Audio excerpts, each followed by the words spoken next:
The United Kingdom is getting set to leave the EU in just a matter of days, and the first country to sign a post-Brexit continuity trade agreement with the UK is Israel.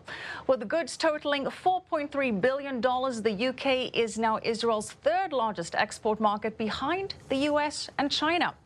Joining us now to discuss the expanding relationship is the CEO of the Britain-Israel Communications and Research Centre, James Sorene. Good to have you with us, James. Hi, good evening, Michelle. All right, James, you have recently released a report saying that Israel and the UK are building this new strategic relationship. The soaring bilateral trade is certainly evidence of this, but what is driving this relationship? Well, I mean, actually, some of the big numbers around the imports-exports, I mean, on the one side, Israeli exports to the UK, a lot of that increase has been driven by pharmaceuticals. A lot of that is generic drugs, a lot of them from Teva. There's a big demand from that by the National Health Service. And Teva say that they're actually saving UK taxpayers a very, very large sum of money each year because of those sales. In terms of the British exports to Israel, there's a lot of the big goods, there's machinery, there's plastics, but there's also, quite interestingly, a very large amount, $3.8 billion in oil exports from the UK to Israel.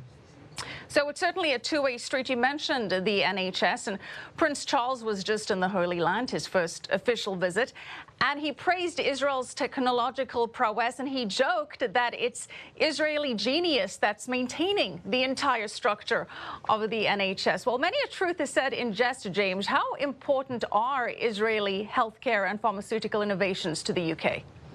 Well, there's a lot of Israeli innovation, both on the treatment side, but also there's a big program that's trying to create digital health records across the NHS, and that is also being helped by Israeli technology. And I think what Prince Charles said was really talking about, I suppose, what's the really interesting story behind those big trade figures, and that is that this is not just a relationship which is about, goods going backwards and forwards. There is a much deeper partnership going on where there's a lot of joint ventures and there's a lot of shared working going on, particularly not just in healthcare, not just in health records and health innovations, but also in fintech, in cybersecurity, and a lot of other science and technology partnerships. So there is not just about the sort of trade going each way, but there are actually some really interesting joint ventures, which I think will last for many years to come. And this is very important for the UK as it looks to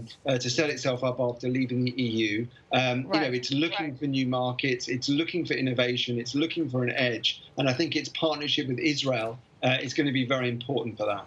Well, James, during the recent general elections, there was real concern that had Jeremy Corbyn and the Labour Party won the majority, that the relationship between the two countries would have changed dramatically. Well, that didn't happen. Huge victory for the Conservatives. How do you see that further enhancing the ties between Israel and the UK?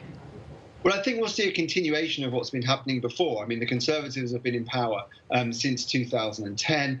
We've seen a very large amount of ministerial trade visits. There is real admiration for Israeli innovation, for Israeli tech. I mean, British ministers that come back from Israel always come back buzzing, wanting to bring some of that entrepreneurial startup spirit, particularly on the innovation and science side, into every element of what's going on in British business. There's a natural partnership there between sort of British tech and Israeli tech. And I think that will really continue. I mean, no doubt when it was a possibility that there might be a Labour government, Britain-Israel relations were kind of staring at an abyss, and that definitely would have absolutely frozen down. There would have been a big contraction in those sort of trade visits, ministerial visits, and that would have had a real chilling effect. But that's not happened, and we've got a government in power that's full of admiration for Israel, that understands the importance of the Israeli entrepreneurial spirit in science and tech, that will help Britain with productivity, with innovation, and some of these key sectors that Britain's trying to get an edge in. I think that will continue for